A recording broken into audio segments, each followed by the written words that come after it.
Hello friends, मैं हूं विकास कुमार। आप सभी का अपने यूट्यूब चैनल विजन मैथ 1.0 पर बहुत बहुत स्वागत करता हूं। दोस्तों, मैं आज से 10 क्लास का नया बैच स्टार्ट कर रहा हूं, जिसमें मेरा पहला चैप्टर है वास्तविक संख्याएं। दोस्तों, आपको बता दें कि वास्तविक संख्या का मैंने क्लास लिया हुआ है, जिसका डिस्क्रिप्शन में लिंक आपको मिल जाएगा। आप जाइए, डिस्क्रिप्शन में रियल नंबर के नाम से आपको एक लिंक मिलेगा, जिसको पहले देख लीजिएगा, उसके बाद में इस वीडियो को देखिएगा। तो आइए अब टॉपिक स्टार्ट करते हैं। तो हमारा पहला टॉपिक होगा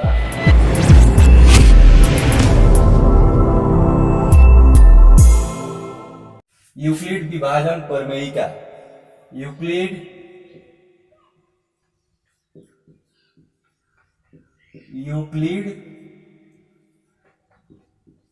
विभाजन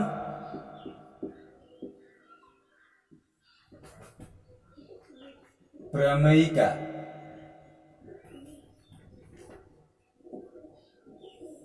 इसको इंग्लिश में भी लिख सकते हैं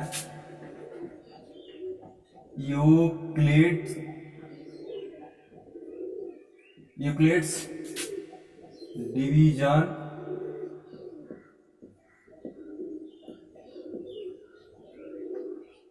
डिवीजन लिम्मा।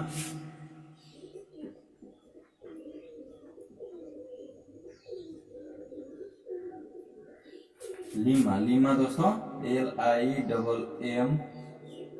लिम्मा मतलब होता है प्रमेयिका। समझ रहे हैं? लिम्मा मतलब प्रमेयिका।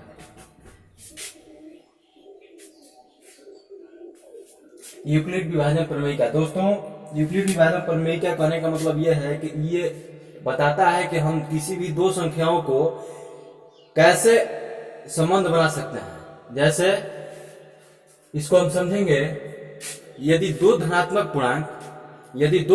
पूर्णांक ए और बी दिए रहने पर हम ऐसी दो अद्वितीय पूर्ण संख्याएं लिख सकते हैं, जैसे कि a बराबर बी क्यू प्लस आर, जहां r इज ग्रेटर देन 0 और equal and less then b। दोस्तों, इसको हम चलिए लिखते हैं। यूक्लिड विभाजन प्रमेयिका क्या बोलता है कि दो धनात्मक पूर्णांक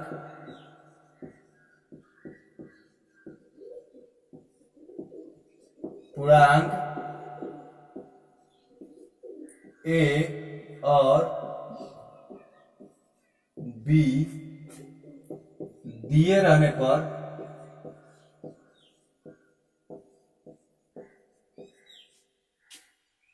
ऐसी अद्वितीय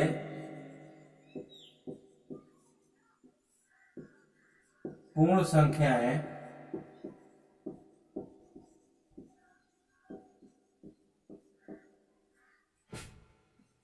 Q और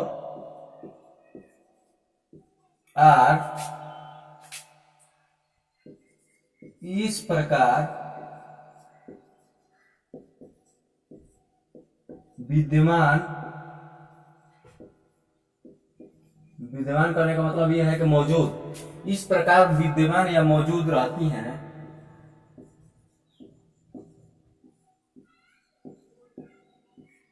कि दो धनात्मक पूर्णांक ए और बी दिए रहने पर ऐसी अद्वितीय पूर्ण संख्या Q और R इस प्रकार विद्यमान रहती हैं कि A बराबर बी क्यू प्लस आर, जहां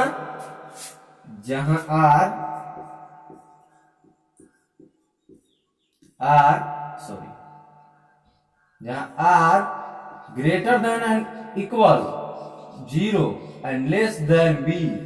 कहने का मेरा मतलब यह है कि r का मान 0 से बड़ा होगा या 0 होगा, लेकिन r जो होगा वो b जो है, b संख्या उससे छोटा होगा।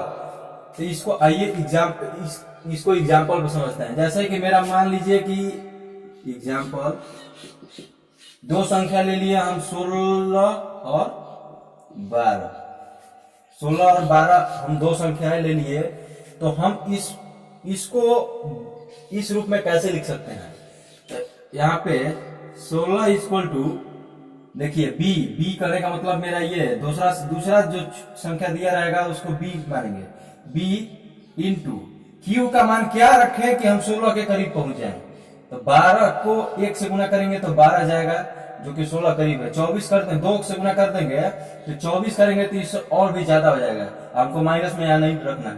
तो हमारा कहने का मतलब यह है कि 12 को 1 से गुना करेंगे। 12 अब कितना, 16 में से 12 घटाइए, 16 में से 12 को घटाइएगा तो कितना बचेगा आपका? 4 बचेगा। तो 4 जो बच गया उसको आर कहते हैं। ये हमारा क्या हुआ? बी। ये हमारा क्या हुआ? ए। ये हमारा क्या हुआ? क्यू। ये हमारा क्या हुआ? आर। यानी A equal to B into Q plus R. देखिए तो इसी रूप में लिखा गया ना। ऐसे ही इस प्रमेय के यूज करके हम किसी भी संख्या को इस फॉर्म में लिख सकते हैं। तो इतना दोस्तों समझ में आ गया होगा। दोस्तों समझ में आ रहा है तो बहुत आगे इंटरेस्टिंग चीज है। मेरे चैनल पर नए हैं तो सब्सक्राइब कर दीजिए प्लीज, और बेल आइकन जरूर प्रेस करें, क्योंकि हम डेली ऐसे क्लास लेते हैं जिसका नोटिफिकेशन आपको सबसे पहले मिलेगा। चलिए दोस्तों, इतना आपको समझ में आ गया होगा, तो इसके आगे अब बात करते हैं यूक्लिड विभाजन प्रमेय का।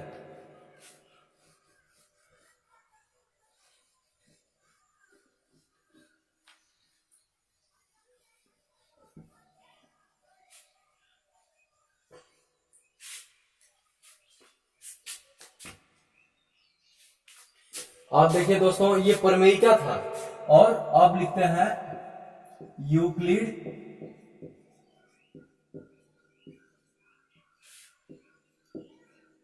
विभाजन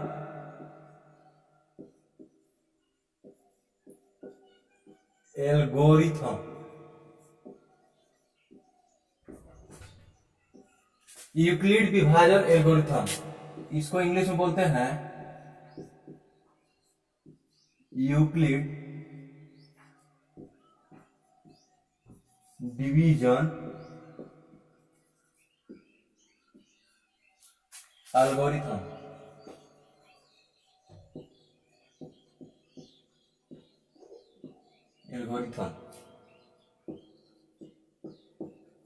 दोस्तों, यूक्लिड विभाजन एल्गोरिथम कहने का मतलब यह है, आप बोलेंगे कि प्रमेयिका और एल्गोरिथम में क्या अंतर है। तो चलिए आगे बात करेंगे उस पे हम। अभी यूक्लिड विभाजन एल्गोरिथम को क्या, हम इसको एक और नाम से जानते हैं, या कलन विधि। यूक्लिड विभाजन एल्गोरिथम या कलन विधि। दोस्तों देखिए, नाम से यह स्पष्ट है कि यूक्लिड विभाजन प्रमेयिका और एल्गोरिथम। कहने का मेरा मतलब यह है कि ये यूक्लिड विभाजन एल्गोरिथम यूक्लिड विभाजन प्रमेयिका पर ही पूर्णतः आधारित है, लेकिन इसका यूज हम दो संख्याओं के एचसीएफ निकालने में करते हैं। उसका यूज कब करते हैं? जब हम दो संख्याओं को उस रूप में लिखना होगा तब करते हैं, a बराबर बी क्यू प्लस आर। लेकिन इसका यूज हम करते हैं दो संख्याओं, उसी का यूज करते हुए दो संख्याओं का एचसीएफ निकाल लेंगे, तो क्या बोलेंगे हम? यूक्लिड विभाजन एल्गोरिथम। तो आइए लिखते हैं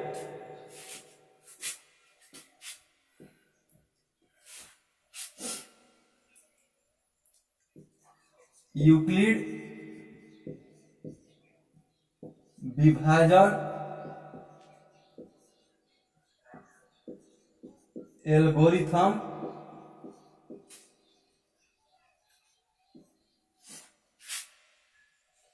यूक्लिड विभाजन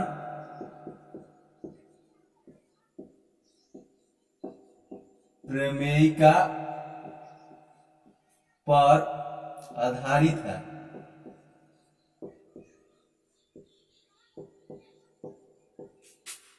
है। जिसका यूज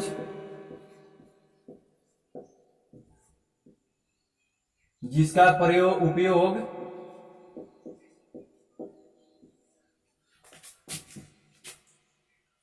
दो धनात्मक पूर्णांकों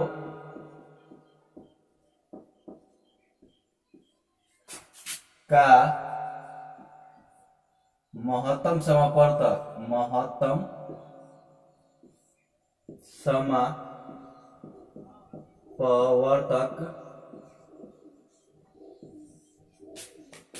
जिसको बोलते हैं HCF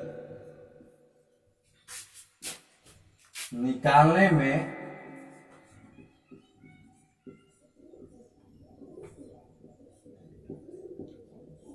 किया जाता है।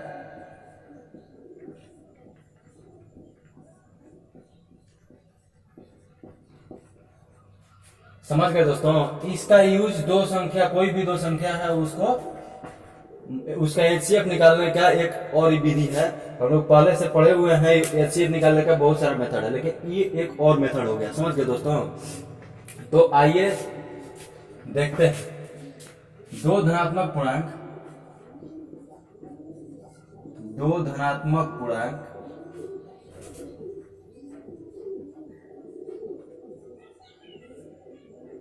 A और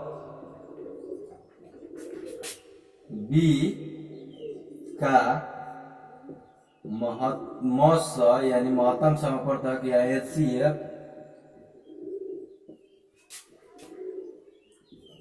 इस विधि से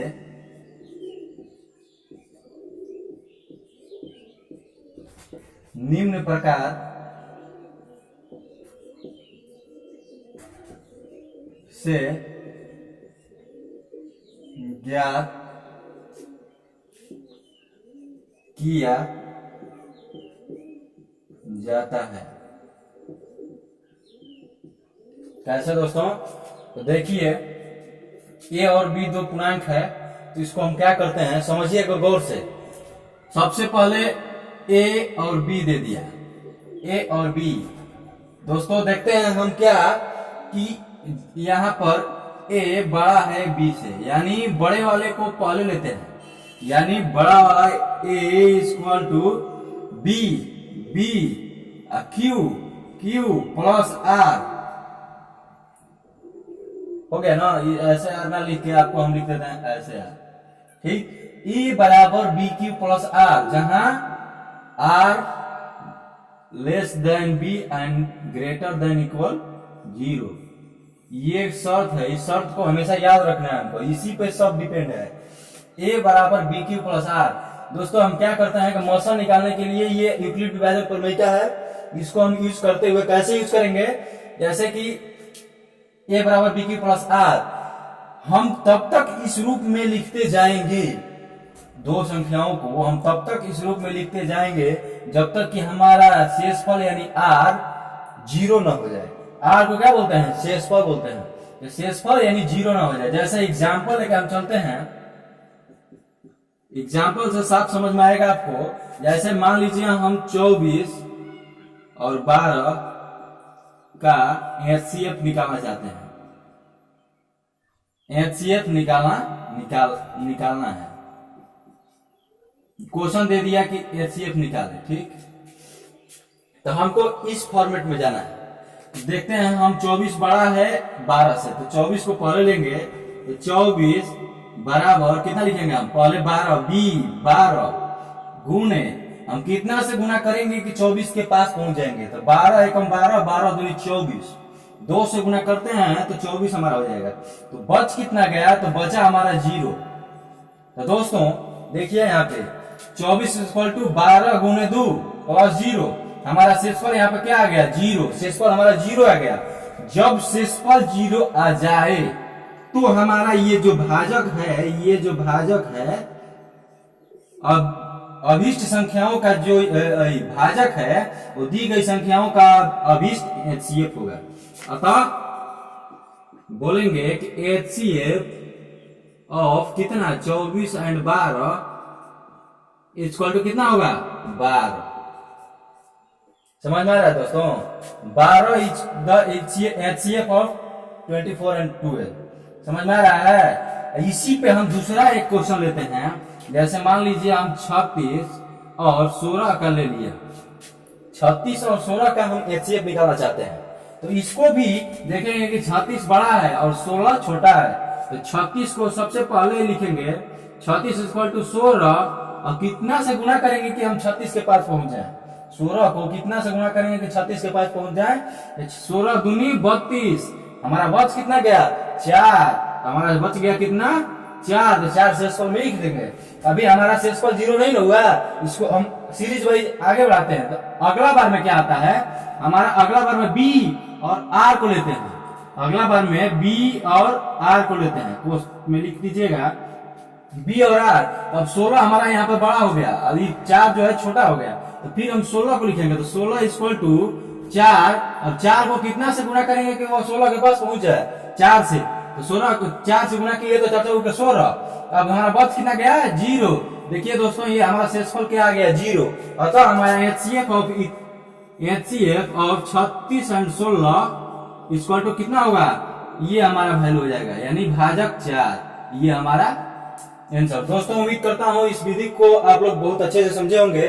क्वेश्चन आपको मिलेगा, इस पे बुक में बहुत सारा क्वेश्चन मिलेगा, उसको आप बहुत ज्यादा इस पे बनाइएगा, क्योंकि तभी इसके बारे में आपको डिटेल्स में नॉलेज होगा। क्योंकि ये दोस्तों जितना आप इस पे मैथ रिपीट कीजिएगा उतना ही इसको विस्तृत से समझिएगा। समझ रहे हैं ना। चलिए हम आगे बढ़ते हैं। आशा करता हूं बहुत अच्छा लग रहा होगा आपको।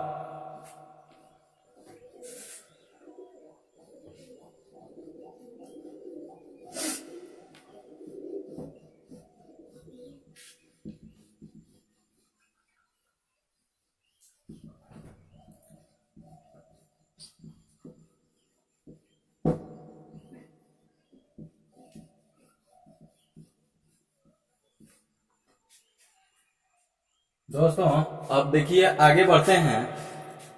जैसे कि आपको हम बोले थे कि प्रमेयिका और एल्गोरिथम ये दोनों क्या चीज है। तो आइए दोस्तों देखिए प्रमेयिका, सबसे पहले प्रमेयिका की बात करते हैं हम। प्रमेयिका एक सिद्ध किया हुआ कथन होता है। प्रमेयिका एक सिद्ध किया हुआ कथन होता है जिसका यूज हम किसी भी कथन को सिद्ध करने में करते हैं। सिद्ध किया हुआ कथन है, वो फिक्स है प्रमेयिका, उसमें कुछ भी हम नहीं कर सकते। उसको सिद्ध करने वाले माने किसी भी चीज का सिद्ध कर रहे हैं उसमें उसको पुट करना होगा, तभी हम उसका यूज करेंगे। प्रमेयिका। एल्गोरिथम एक प्रकार का संशोधित जो होता है या परिभाषित बोल दीजिए, वो एक प्रकार का विधि है या प्रक्रिया है जिसका यूज हम किसी भी चीज को हल करने में, किसी भी माने टफ क्वेश्चन को या विशेष क्वेश्चन बोल दीजिए आप, उसको हल करने में हम प्रमेयिका का एल्गोरिथम का यूज करते हैं। तो देखिए आप दोस्तों, जो हमने यूक्लिड विभाजन प्रमेयिका पढ़ाया तो उसमें हमने सिर्फ और सिर्फ फॉर्मूले जो उसका फॉर्मेट था उतना ही तक छोड़ दिया। लेकिन आपको यूक्लिड विभाजन एल्गोरिथम पढ़ाए तो कितने इस पे चाहे तो आप हजारों क्वेश्चन लिख सकते हैं, हजारों क्वेश्चन इस एल्गोरिथम को यूज करके बना सकते हैं। इतना समझ में आ गया होगा दोस्तों। तो अब आइए एक्सरसाइज अपना स्टार्ट करते हैं। तो आज का हमारा एक्सरसाइज होगा पहला एक्सरसाइज 1.1 का क्वेश्चन टोटली इसी को बन जाएगा। एक्सरसाइज 1.1। तो हमारा पहला क्वेश्चन है दोस्तों, आइए देखते हैं।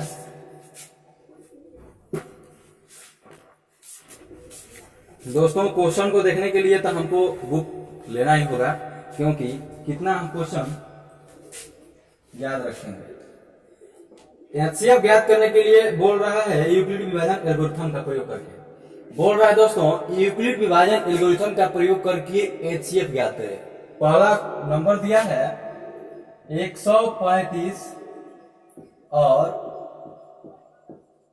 225। देखिए दोस्तों यहाँ पे सेम जैसे मैंने बताया वैसा ही क्वेश्चन है। 135 और 225। 135 और 225 में सबसे पहले हम देखेंगे कि किसको ए माने और किसको बी माने। लेकिन हमारा ए जो होता है वो बड़ा होता है बी से। क्वेश्चन को सॉल्व करने से पहले हमको दिमाग में ये रखना है कि ए बड़ा होता है बी से, तो बड़े वाले को हम ए मानेंगे और छोटे वाले को हम बी मानेंगे। समझ गए दोस्तों। तो देखिए हम 225 के हल करते हैं। हल 225 बराबर 135 बी। फॉर्मेट हमको याद रखना है, A equal to B Q plus R. समझ रहे हैं, इसी फॉर्मेट पे हमको चलना है। एक 225 इक्वल टू 135 बी हो गया। अब क्यू क्यू हमको अपने दिमाग से भरना है कि हम इसमें कितना से गुना करें कि इसके पास पहुंच जाए। तो 135 में 2 से गुना करेंगे तो 270 जाएगा, लेकिन हमारा ए कितना है 225, यानी हम 135 को 1 से ही गुना करेंगे। 135 हो गया। अब 225 में से 135 घटा दीजिए तो 5 में से 5 गया 0, तो जितना बचेगा वो हमारा शेष बन जाएगा। तो 5 में से 5 गया 0, और ये 2 में से 3 नहीं जाएगा तो 1 हासिल लीजिएगा। 12 में से 3 जाएगा तो 9, यानी 90 बच गया। आपको ये 1 में से 1 जाएगा 0, यानी हमारा आर 90 हुआ, Q1 हुआ, बी 135, ए 225। और दोस्तों यहाँ पे शेष को हमारा 0 नहीं हुआ तो हम इसको फिर आगे सीरीज में बढ़ते जाएंगे। तो हम पहले अब इस पे और इस पे ध्यान देंगे। 135 लिखेंगे। 135 इक्वल टू हो जाएगा हमारा 90। 90 में हम कितना से गुना करेंगे 135 के पास पहुंच जाए।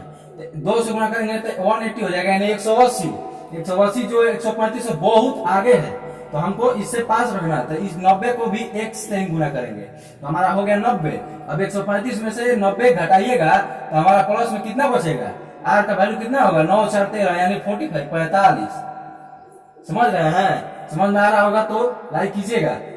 अब देखिए यहाँ पे 90 है, यहाँ पे 45 है, हमारा आर अभी भी 0 नहीं हुआ है, तो फिर हम आगे बढ़ेंगे। तो 90 को अब फिर लिखते हैं। 90 इक्वल टू 45। 45 को फिर हम कितना से गुना करेंगे कि 90 के पास पहुंच जाए। तो 45 एकम 45, 45 दूनी 90, यानी 2 से गुना करेंगे तो हमारा कितना वैल्यू होगा 90। तो बच कितना जाएगा, हमारा वैल्यू बचेगा अब शेषफल की जगह पे 0, यानी लिखेंगे यहां r इक्वल टू 0, इसलिए HCF ऑफ 135 एंड 225 बराबर कितना होगा हमारा, यही भाजक HCF बन जाएगा, यानी 45। समझ में आ रहा है दोस्तों, हमारा आंसर आ गया। इसी प्रकार से हमारा दूसरा क्वेश्चन है 196 और 38 220। इसको मिटाते हैं, आप स्क्रीनशॉट ले लीजिएगा और इसको मिटाते हैं हम। दोस्तों बहुत आराम से चलेंगे, लेकिन आपको मेरे साथ बने रहना होगा।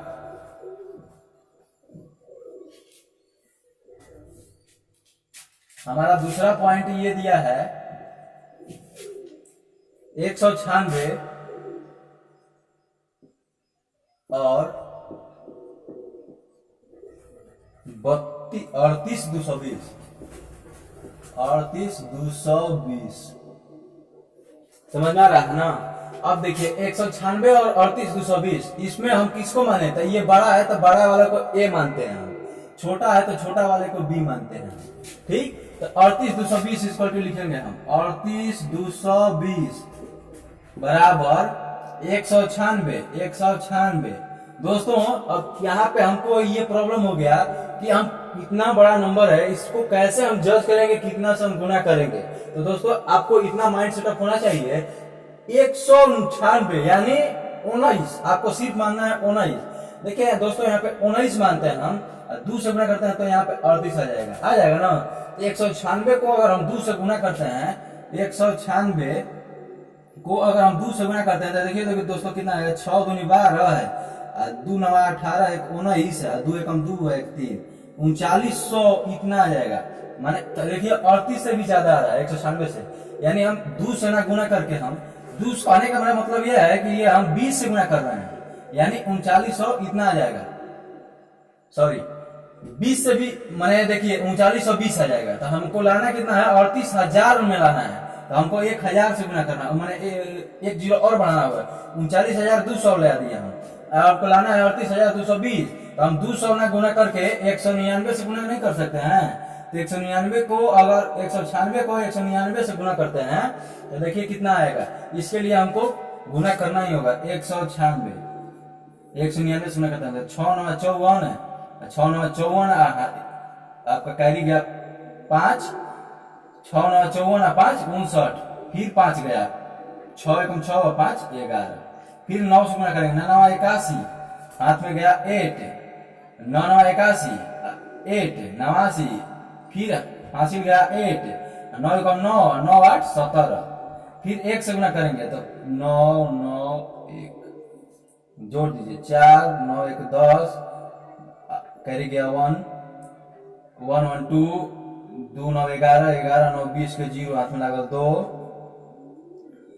2 1 3, 3 7 10, 10 9 19, हासिल गया 1 1 1 2, 2 1 3, फिर 39,004 आ रहा है तो हमको क्या लिखना होगा, फिर 39 आ गया तो हमको 38 रखना है तो 199 ना करके हम 198 करते हैं। देखिए कितना 38 के पास पहुंच गए ना हम, तो 98 करेंगे तो फिर इसमें से अगर हम 199 घटाते हैं 196, देखिए हमको खोजना पड़ेगा। 14 में से 8 6 गया 8, 9 में से 9 गया 0, फिर 9 में से 1 गया 8, फिर 9 में से 1 गया 8 3, 3808, 38,808, 38,220 से लिखना है हमको।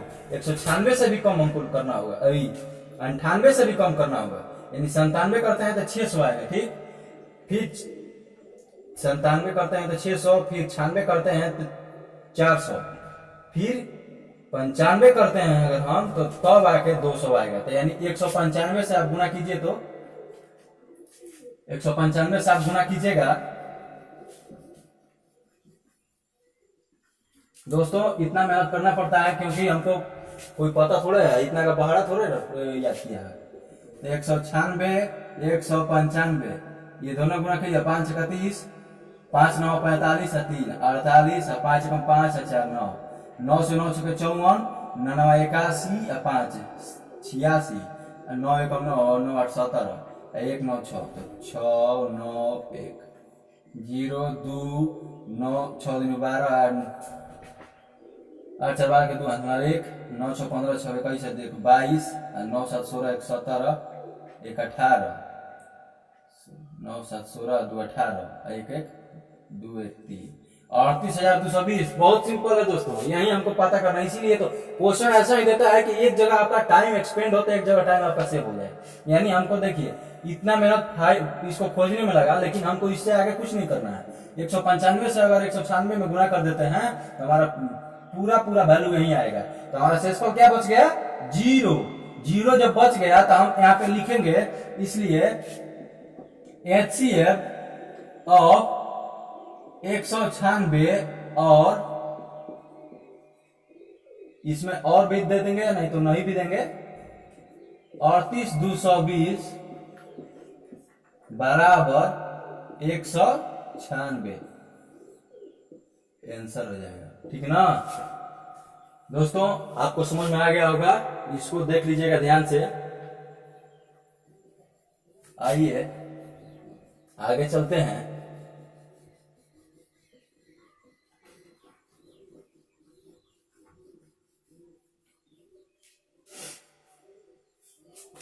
तीसरा नंबर दिया है 867, 3 नंबर देके लिखिएगा 867 और 255। दोस्तों इसमें ध्यान दीजिएगा, 867 और 255, 867 बड़ा है तो इसको हम मानेंगे A, 255 छोटा है तो इसको मानेंगे हम B। अब A equal to B Q plus R के फॉर्म में इसको लिखेंगे हम। तो 867 इक्वल टू लिखेंगे 867 बराबर 255 को हम कितना से गुना करें कि Q का वैल्यू क्या दें कि हमारा इसके नजदीक में चला जाए। तो मैंने 250 को 3 बार गुना करते हैं तो 750, 4 बार गुना करते हैं तो 1000, यानी इसको 3 बार हम गुना कर सकते हैं आसानी से। तो 3 से गुना कीजिएगा तो हमारा 255 को 3 से गुना करते हैं तो 750 और 5 15, 765 आएगा। 765 को इससे घटा दीजिएगा तो 7 में से 1 जाएगा, 7 में से 5 जाएगा तो 2, 6 में से 6 जाएगा तो 0, 8 में से 7 जाएगा तो 1, 102 बचेगा। यानी 102 हमारा अभी शेषफल बचा है। ठीक है तो देखिए अब इसके बाद में हम बात करते हैं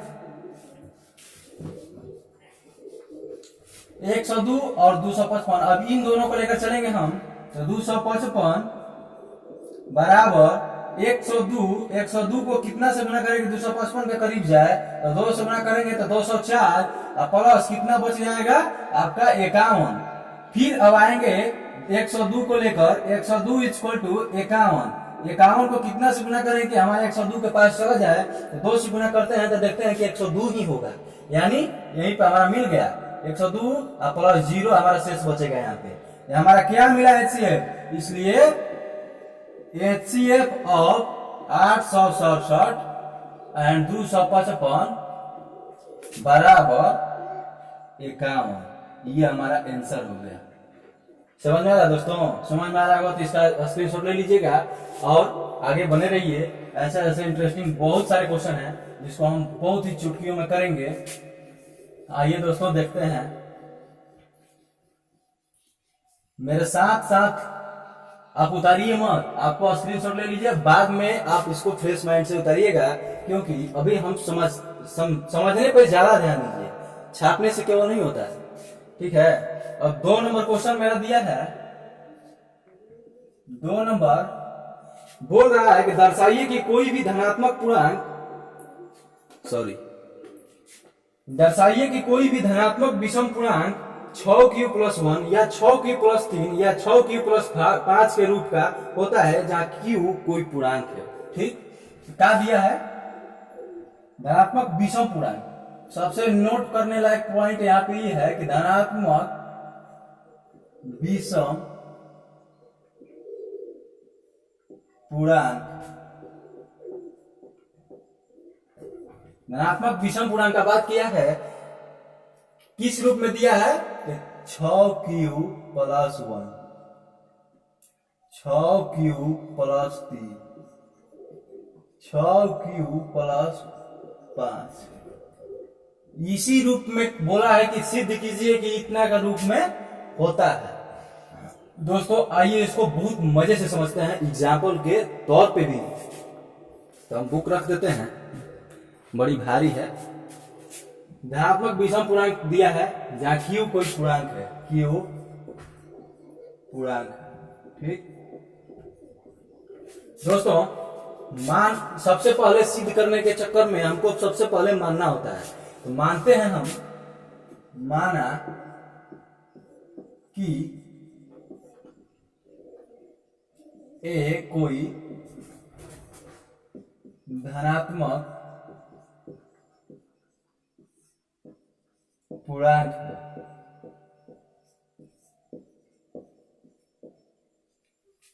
माना कि ये कोई धनात्मक पूर्णांक है, तो अब हम क्या करेंगे? अब पूर्णांक ए,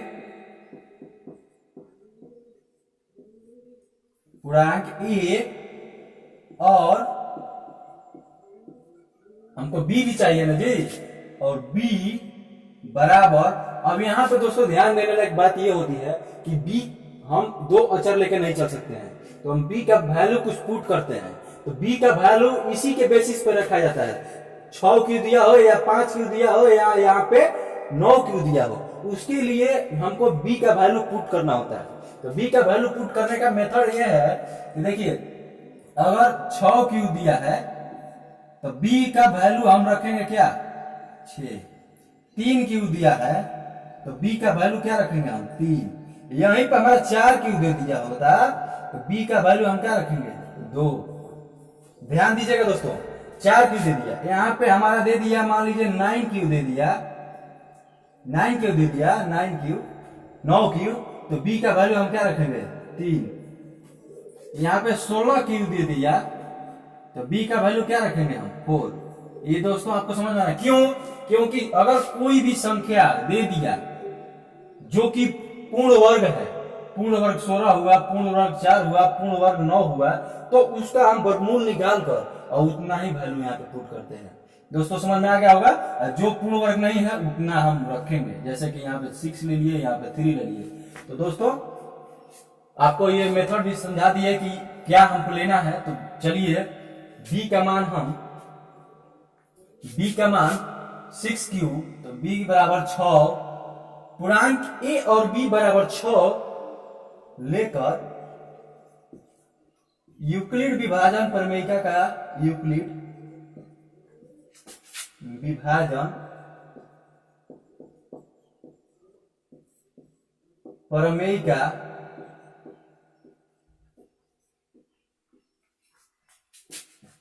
का प्रयोग करते हैं। दोस्तों ए हमारा दिया है, बी हमको पता चल गया, तो यूक्लिड विभाजन प्रमेय के अनुसार क्या होता है, चूंकि यहां से स्टार्टिंग से लिखते हैं, चूंकि ए बराबर बी क्यू प्लस आर होगा, जहां आर का वैल्यू बी से छोटा होता है और बड़ा या बराबर होता है 0 का। ये दोनों पॉइंट समझने लायक दोस्तों, इसका पूरा उपयोग करेंगे हम। आर हमको इसमें आर हमारा आएगा ना जी, यानी यहां पे लिखते हैं, यानी संभावित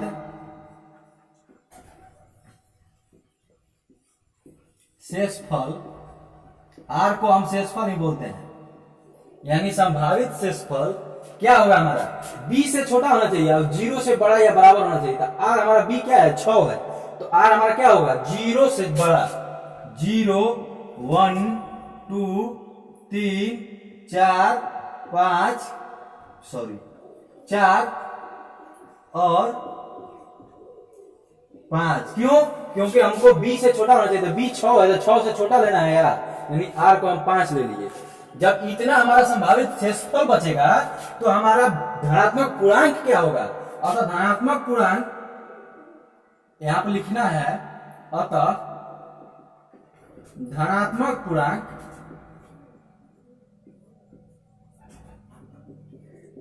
क्या होगा दोस्तों, देखिए पहला शॉर्ट में पहले बढ़िया से लिखना है, तो हम देखा देते हैं यहाँ पे, ए बराबर बी क्यू प्लस आर। ए तो ए हाईवे की है, बी का हमारे को वैल्यू क्या पता है, 6 है, बी हमारा 6 है, क्यू हमको नहीं पता है। यहाँ पे आर देखिए दोस्तों, बारी बारी से जब ये टोटल भरिएगा तो पहला आर 0 भरिएगा, तो 6 क्यू प्लस 0 बराबर 6 क्यू आ गया ना, 6 क्यू प्लस 1 भरिएगा तो 6 क्यू प्लस 1, 6 क्यू प्लस 2 भरिएगा तो 6 Q plus 2, dot dot dot dot ऐसे ही आपका बढ़ता चला जाएगा, समझ में आ रहा है ना। 6 Q plus 1, 6 Q plus 2, 6 Q plus 3, 6 Q plus 4 और 6 क्यू प्लस 5, इतना ही तक आएगा। तो हमारा धनात्मक पूर्णांक क्या हुआ, 6 क्यू प्लस 5 तक। अतः चूंकि इतना बराबर इतना इतना, अतः धनात्मक पूर्णांक किसको माने हैं हम, ए को माने हैं, धनात्मक पूर्णांक ए को माने हैं, तो ए क्या होगा, 6 Q plus 1, 6 Q plus 2, 6 Q plus 3, 6 Q plus 4 और 6 क्यू प्लस 5 के रूप का होगा, के रूप का।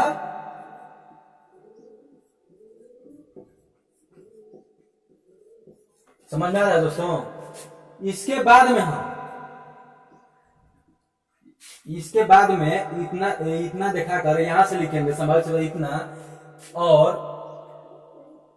कोई दिक्कत नहीं है, इतना के रूप का होगा। समझ में आ रहा है ना, इसको हम समझाने के लिए लिखे हैं। अगर एक में चाहते लिखना तो यहां से लिखना है कि क्या, इसका प्रयोग करते हैं, चूंकि ए बराबर बी क्यू प्लस आर, जहां आर के साथ में ये कंडीशन है, अतः संभावित शेषफल 0 1 2 3 4 5 एवं धनात्मक पूर्णांक इतना के बाद में आइएगा, धनात्मक पूर्णांक ए इतना के रूप का होगा, इतना के रूप का होगा। अब हमको क्या देखना है दोस्तों, धनात्मक विषम पूर्णांक बोला है, हम धनात्मक टोटल पूर्णांक निकाल दिए, तो हमारा देखना है, चूंकि प्रश्न में विषम धनात्मक पूर्णांक का बात किया है, विषम धनात्मक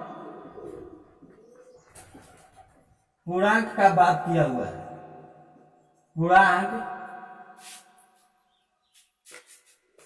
का जिक्र है, जिक्र है, अतः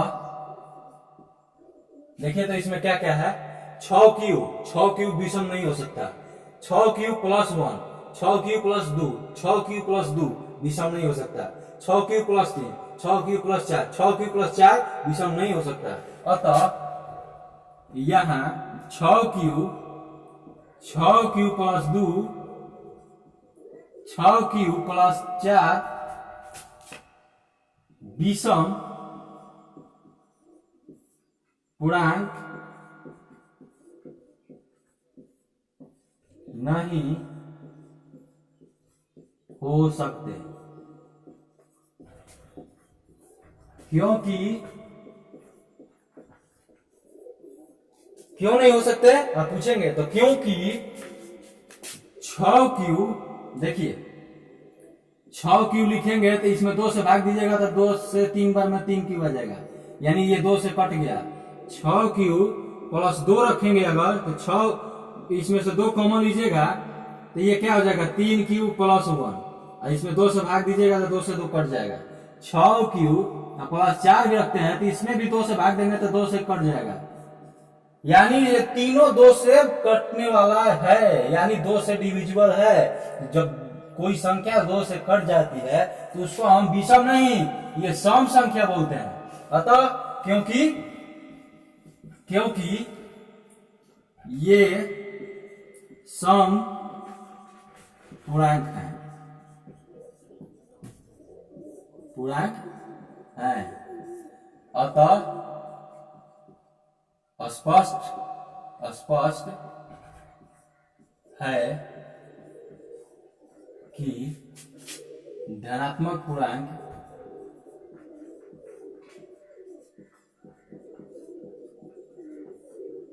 का ए किस रूप का होगा, देखिए तो ये कट गया, ये कट गया, ये कट गया, तो क्या क्या बचा 6 क्यूब प्लस 1, 6 क्यूब प्लस 3 और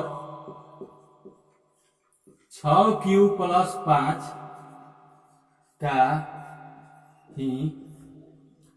का रूप का ही होगा। नीचे लिखिएगा बड़ी प्रूव्ड। दोस्तों समझ में आ रहा होगा आपको, देखिए बहुत सारा एक तरह से कहिए तो ये थ्योरम ही है, इस पे कोई भी हम बता रहे हैं अभी। जैसे धनात्मक विषम पूर्णांक 6 cube plus 1, 6 cube plus 3, 6 cube plus 5 के रूप का होता है, हमको सिद्ध करना है। तो सबसे पहले हम क्या करेंगे, मानेंगे कि ये कोई धनात्मक विषम पूर्णांक है, मानेंगे कि ये कोई धनात्मक विषम पूर्णांक है। मान लिया कि कोई धनात्मक विषम पूर्णांक है, ठीक है। तो हम क्या करेंगे कि अब पूर्णांक ए को और एक पूर्णांक खोजेंगे बी, तो बी का वैल्यू हम 6 ले सकते हैं, यहाँ से हमको पता है। तो ए और बी इक्वल टू 6 लेकर यूक्लिड विभाजन प्रमेय का यूज करते हैं, यूज किए। यूक्लिड विभाजन प्रमेय क्या कहता है कि ए बराबर बी क्यू प्लस आर, जहां R is greater and equal 0 and less than B. तो हम इस शर्त को लिखे यहाँ पे, तो हम देखते हैं कि r का वैल्यू हम b पता कर सकते हैं। कैसे? क्योंकि हमको b पता है, b जब 6 है तो b 6 से r जो होता है 6 से कम होता है और 0 से बड़ा होता है या बराबर होता है। तो हम संभावित शेषफल भी पता कर लिए, 0 1 2 3 4 5 हो गया। अब इस शेषफल के बदौलत हम इस फॉर्मूले में या इस रूप में उस पूर्णांक को लिख सकते हैं। तो कैसे लिखे? तो लिखे तो हमारा क्या आया, धनात्मक पूर्णांक a 6 cube plus 1, 6 cube plus 2, 6 cube plus 3, 6 cube plus 4 और 6 क्यूब प्लस 5 के रूप का होगा, यानी इस रूप में हमारा आ गया।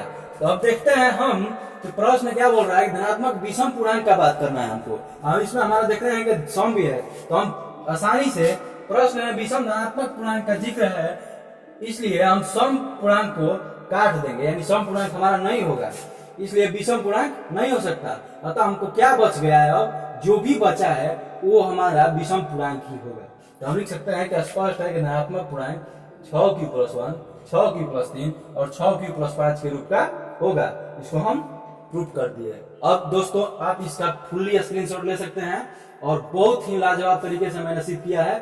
पूरा डिटेल्स में यहाँ पर हम चाहते तो एक लाइन में भी लिख सकते थे, लेकिन हमने सोचा कि आपको क्यों ना प्रैक्टिकली दिखा दें। तो दोस्तों इसका स्क्रीनशॉट, आशा करता हूं कि स्क्रीनशॉट ले लिए होंगे आप। अब आगे चलते हैं, तो हम इसको मिटाते हैं।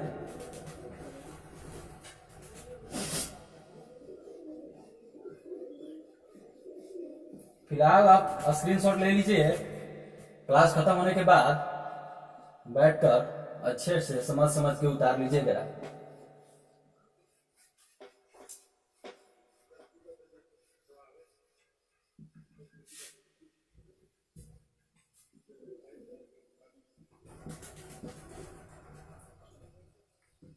दोस्तों आपके लिए इतना मेहनत कर रहे हैं तो आपका भी फर्ज बनता है कि क्यों ना इस वीडियो को लाइक करें और मेरे चैनल को सब्सक्राइब करें, बेल आइकन प्रेस करें और कोशिश कीजिए कि आपके जितने भी रिश्तेदार हैं, जिनके घर भी बहन बेटी भाई बहन कोई भी हो पढ़ने वाला, उसके पास में ये वीडियो पहुंच जाए। यानी वीडियो को ज्यादा से ज्यादा शेयर कीजिए।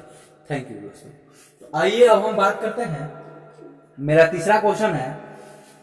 तीसरा क्वेश्चन हम पढ़ते हैं दोस्तों, बहुत लंबा क्वेश्चन है सो लिख नहीं पाएंगे, सॉरी। किसी परेड में 616 सदस्यों वाली एक सेना की टुकड़ी को, किसी परेड है, एक परेड हो रहा है जिसमें 616 गो आर्मी के जवान हैं। 616 गो, एक आर्मी में एक टुकड़ी बनाई जाती है। मान लीजिए इस टुकड़ी का नाम ये टुकड़ी है, इसमें 616 गो आर्मी के जवान को रखा गया है। उसको 32 सदस्यों वाले एक आर्मी के बैंड के पीछे मार्च करना है। मार्च करने का मतलब दोस्तों की उसको फॉलो करना है, समझ में रहा है। तो दोनों समूहों को समान संख्या वाले स्तंभों में मार्च करना है। स्तंभों की अधिकतम संख्या क्या है जिससे वे मार्च कर सकते हैं। दोस्तों एक कहने का मतलब ये है कि 616 आर्मी के जवान हैं और 32 गो के बैंड बना के हमको इसको बराबर चलना है। कहने का मतलब ये है, तो हमको पता करना है कि कितने 32 को के कितने समूह बनेंगे जिससे वे मार्च कर सकते हैं। जैसे कि मान लीजिए 1 2 3 4 5 6 7 8 9, मान लीजिए 9 को बन गए, तो 32 गुना 9 होता है ना, तो कितना बनेंगे वो माने उसको बराबर वे में कैसे ले आ सकते हैं, यही तो क्वेश्चन बोल रहा है। तो अब इसके लिए हमको क्या करना है, पूछ रहा है कि अधिकतम कितने समूह बनेंगे, अधिकतम कितने समूह बनेंगे। यानी अधिकतम के लिए आपको पता ना चाहिए HCF होता है। अधिकतम के लिए महत्तम बोले या अधिकतम बोले, इसके लिए कभी भी आपको HCF ही निकालना होता है। तो इन दोनों का क्या दिया है, 616 और 32, ये दोनों का आप खूब आसानी से HCF निकाल सकते हैं। अतः लिखेंगे यहां पे हम, अतः क्या दिया है,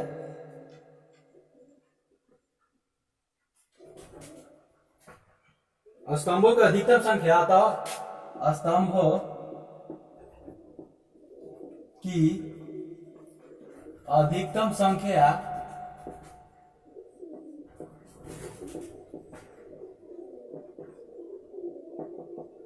क्या होगी, HCF of 616 and 32 equal to. तो दोस्तों हम इसको निकालेंगे। तो पहला तो हमारे पास दो ऑप्शन है, HCF किसी भी मेथड से निकाल सकते हैं या यूक्लिड विभाजन प्रमेय से निकालिए। तो दोस्तों सबसे अहम बात ये होती है कि हम जिस समाज में रहते हैं उसी समाज को फॉलो करना चाहिए। जैसे कि हम अभी यूक्लिड विभाजन प्रमेय की बात कर रहे थे, तो हम उससे बनाएंगे तो ज्यादा बेटर होगा और अच्छा भी लगेगा। तो देखिए हम 616 और 32 इसको हम A मानेंगे, इसको हम B मानेंगे। तो 616 इक्वल टू लिखेंगे हम 32 को कितना से गुना करेंगे हम 616 के पास पहुंच जाए, तो 30 है, 30 को 20 से गुना करेंगे तो आ जाएगा आपका 600। यहाँ पे 32 है, 32 को 20 से गुना करेंगे तो 640 आ जाएगा, जो कि ज्यादा हो जाएगा। तो हम यहाँ पे 19 से गुना करते हैं। तो 32 को 19 से गुना कीजिएगा, तो 32 को आप 19 से गुना कीजिएगा तो 19 गुने के 38, 8 हाथ में गया 3, 19 की 57 आया 3 60, यानी 608 आएगा, जो कि सुटेबल है। तो 19 से गुना कर दिए। अब हमको बच कितना गया, तो 616 में से 608 घटाइएगा, यहाँ पे 8 बच जाएगा। बच गया ना दोस्तों। तो अब हम क्या करेंगे कि इसको और इसको लेके चलेंगे।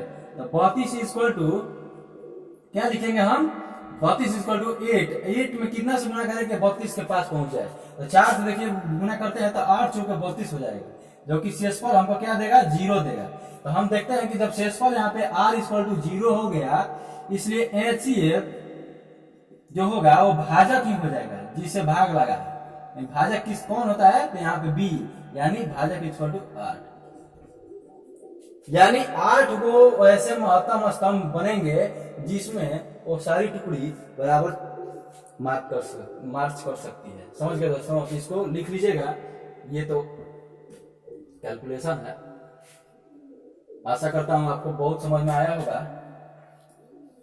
चलिए आगे बढ़ते हैं।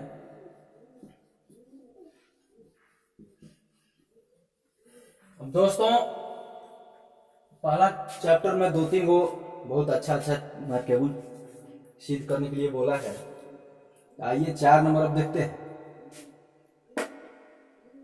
यूक्लिड विभाजन प्रमेय का प्रयोग करके दर्शाइए कि किसी धनात्मक पूर्णांक का वर्ग किसी पूर्णांक m के लिए 3m या 3m+1 के रूप का होता है।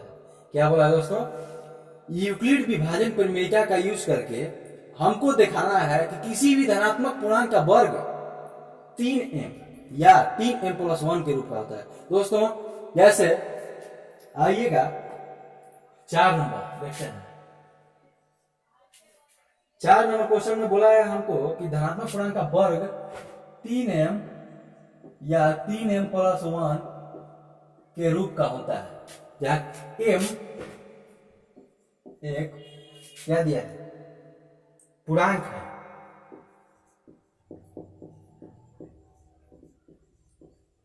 समझ गए हैं, m एक पूर्णांक है, हमको वर्ग निकालना है। तो दोस्तों जस्ट पुराने जैसा ही आपको लिखना है। क्या माना कि लिखेंगे, माना कि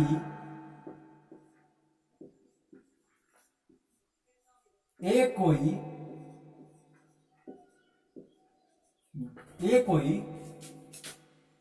धनात्मक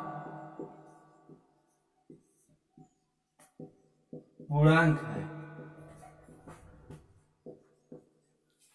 जब धनात्मक पूर्णांक मान लिए, अब क्या करेंगे हम, अब पूर्णांक a और b इक्वल टू कितना हम मानेंगे, b का मान कितना हम मानेंगे दोस्तों। तो देखिए यहाँ पे 3m दिया है, 3m+1 दिया है, तो हमको b का मान मानना होगा 3। वर्ग जो बोल रहा है उससे हमको कोई अभी मतलब नहीं है, हमको मानना है b इसी के थ्रू। तो b इक्वल टू 3 के साथ यूक्लिड विभाजन प्रमेय का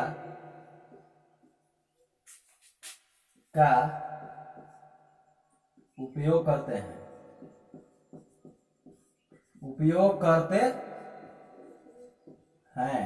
तो दोस्तों जैसा कि आपको उसमें हम डिटेल से बताए थे, इसमें देखिए हम बनाते हैं, उपयोग करते हैं।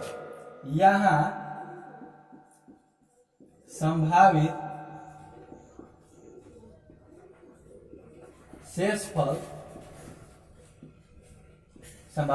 यहाँ पर क्या दोस्तों निकल रहा है, संभावित शेषफल 0, 1 और 2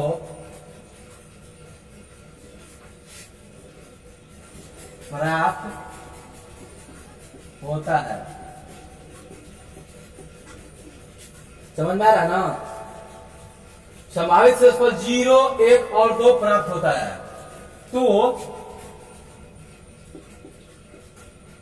यहां पे लिखेंगे और पूर्णांक, कौन सा पूर्णांक, a किस रूप में होगा, तो जब 0 शेष बचेगा तो a बराबर 3q+r लिखेंगे। तो 0 जब शेष बचेगा तो 3q यहां पाएगा। तो a 3q +1 और 3q प्लस 2 के रूप का होगा। समझ में आ रहा है ना? 3q प्लस 1 और 3q प्लस 2 के रूप का होगा, जैसा कि हमने पहले डिटेल्स में बताया है। यहाँ एक लाइन में लिख दिए, आपको समझ में आ रहा होगा, आशा करता हूं। तो अब इसके बाद में हम बात करते हैं, हमको क्वेश्चन में क्या बोला है कि ये पूर्णांक का वर्ग सिद्ध करना है कि इस रूप में होता है पूर्णांक का वर्ग। तो अब लिखेंगे यहां प्रश्न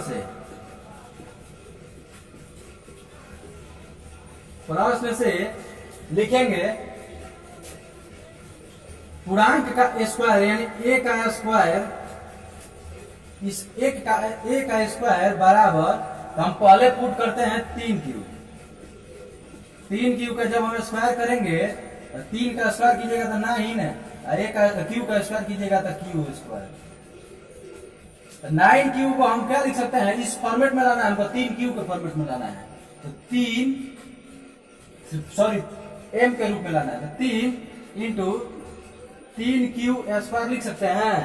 यहाँ पे देखिए दोस्तों 3 और m, इसको लिख सकते हैं हम 3m, जहां m का मान m बराबर 3q स्क्वायर। मान लिया कि वो उतना होगा, क्योंकि m का मान कुछ भी हो सकता है, लेकिन हमको फॉर्मेट यही चाहिए 3m। ये एक नंबर हुआ। ये 2 नंबर देखिए दोस्तों, a का स्क्वायर देखते हैं हम, तो a का स्क्वायर हम दूसरा मान पुट करते हैं, 3q प्लस 1 का स्क्वायर। जब इतना का स्क्वायर कीजिएगा तो a प्लस b का होल स्क्वायर बराबर कितना होता है, a square plus 2ab plus b square. तो a स्क्वायर कीजिएगा तो 3q का स्क्वायर प्लस 2ab यानी 2 इंटू 3q प्लस 1 गुने 1, 2ab हो गया, और प्लस b का स्क्वायर यानी 1 का स्क्वायर। इसका हल करेंगे तो 3 का स्क्वायर यानी 9q square plus 2/3 6q plus 1। अब दोस्तों हमको यहाँ पे क्वेश्चन आ गया, आप इसको कैसे इस 3m या 3m प्लस 1 के रूप में लिख सकते हैं। तो देखिए दोस्तों, ये दोनों में 3 आपको कॉमन दिख रहा है, तो इसमें 3 अगर आप कॉमन लेते हैं तो क्या बच जाएगा, 3q स्क्वायर प्लस 3 दूनी के 6q प्लस 1। दोस्तों यहाँ पे हम देख रहे हैं कि ये भी m है, तो यहाँ पे लिखेंगे 3 इंटू m प्लस 1। इस रूप को भी फॉलो कर गया।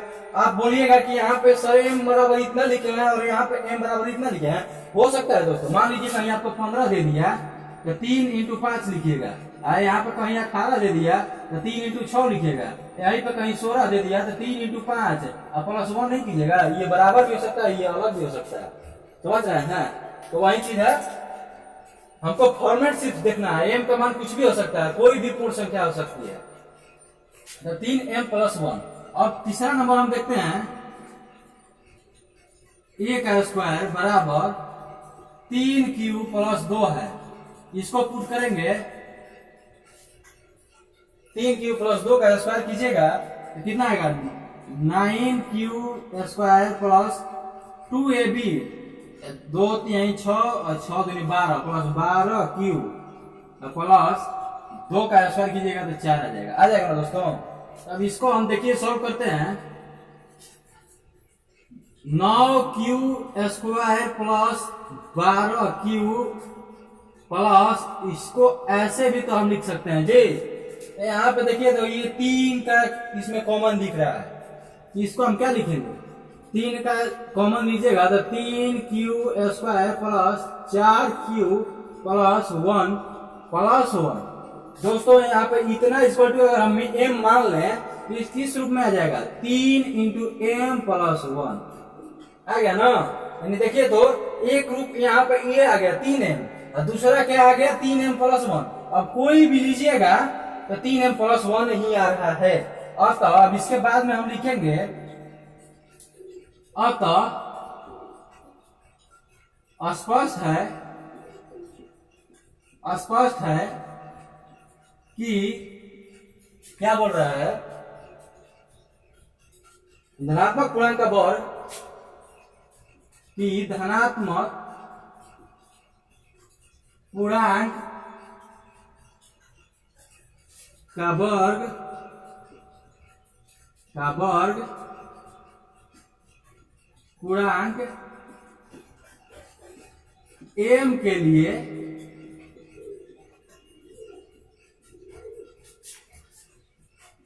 तीन m एवं 3m+1 के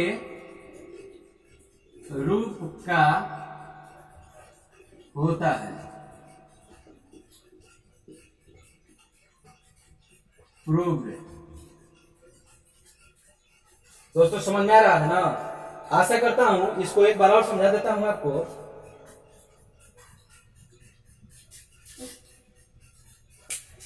दोस्तों 3m+1 के रूप में हमको सिद्ध करना है कि किसी भी धनात्मक पूर्णांक का वर्ग 3m+1 के रूप में होता है। आइए दोस्तों देखते हैं। माना कि ये कोई धनात्मक पूर्णांक है, हम कुछ भी मान सकते हैं। मान लिए कि ये कोई धनात्मक पूर्णांक है। अब पूर्णांक a और b = 3, आपको बताया कि 3 कैसे लिए हैं। b = 3 के साथ यूक्लिड विभाजन प्रमेय का प्रयोग करते हुए हम क्या प्राप्त किए? हम संभावित शेषफल प्राप्त हो गया। संभावित शेषफल कैसे प्राप्त हुआ? कैसे कि क्योंकि r जो होता है वो b से हमेशा छोटा होता है, यानी b हमारा जब 3 दे दिया है तो हमको r क्या होगा? 2 तक ही होगा। तो 0, 1 और 2 हमको संभावित शेषफल प्राप्त हो गया। और संभावित शेषफल जब प्राप्त हो गया तो a बराबर BQ + r में हम अगर r का मान बारी बारी से अगर रखेंगे तो हमें पूर्णांक a का मान भी पता चल जाएगा। तो पहला बार में अगर हम 0 रखते हैं तो 3q आएगा। अगर दूसरा बार में हम 1 रखते हैं तो 3q + 1 आएगा। और तीसरा बार में 2 रखते हैं तो 3q + 2 आएगा। हमारा ये पूर्णांक भी निकल गया। लेकिन क्वेश्चन क्या बोल रहा है कि हमको सिद्ध करके बताइए कि इस पूर्णांक का अगर हम वर्ग भी करते हैं तो पूर्णांक m के लिए 3m या 3m+1 के रूप में होगा। तो हम देखें, पहला बार a² किए तो a का वैल्यू हम पहला बार 3q रखे, दूसरा बार 3q + 1 रखे, तीसरा बार 3q + 2 रखे, यहां से रखे। इसको हम सॉल्व करेंगे तो 3 का स्क्वायर करते हैं तो 9 और q² यानी 3 × 3q², ठीक, बराबर हम 3q² को m मान लिए। तो 3q² को m मान लिए, इतना बराबर क्या होगा? 3m, ठीक। इसी प्रकार से इसको सॉल्व किए हम तो 9q² + 6q + 1। अब यहाँ आ गया 3, इसमें से कॉमन लेते हैं। देखते हैं कि 3 हमको क्यों कॉमन ले रहे हैं? क्योंकि हमको 3m+1 के रूप में लाना है। तो 1 हमारा क्लियर है, किनारा है। लेकिन इसमें से हमको m को छोटा करना होगा, यानी m को हम इसको कॉमन लेकर हटा दिए। 3q² + 2q को ज्वाइंटली m मान लिया, 3m+1 हो गया हमारा। इसी प्रकार से इस रूप में भी वही फंडामेंटल सॉल्यूशन है। अब हमको क्या लगता है कि 3m+1 यही आएगा। अतः स्पष्ट है कि धनात्मक पूर्णांक का वर्ग पूर्णांक m के लिए 3m एवं 3m+1 के रूप का होता है। प्रूफ। धन्यवाद दोस्तों, आशा करता हूँ इसका स्क्रीनशॉट ले लीजिएगा। आशा करता हूँ आपको ये क्लास बहुत अच्छी लगी होगी। इसके बाद में हम आगे कल चर्चा करेंगे। तो दोस्तों आज के लिए इतना ही। और एक आपसे रिक्वेस्ट है, चैनल को सब्सक्राइब करें, बेल आइकन प्रेस करें और जरूर से जरूर लाइक करें। और अपने दोस्तों में जितना हो सके आपसे ज्यादा से ज्यादा आप शेयर करें। धन्यवाद।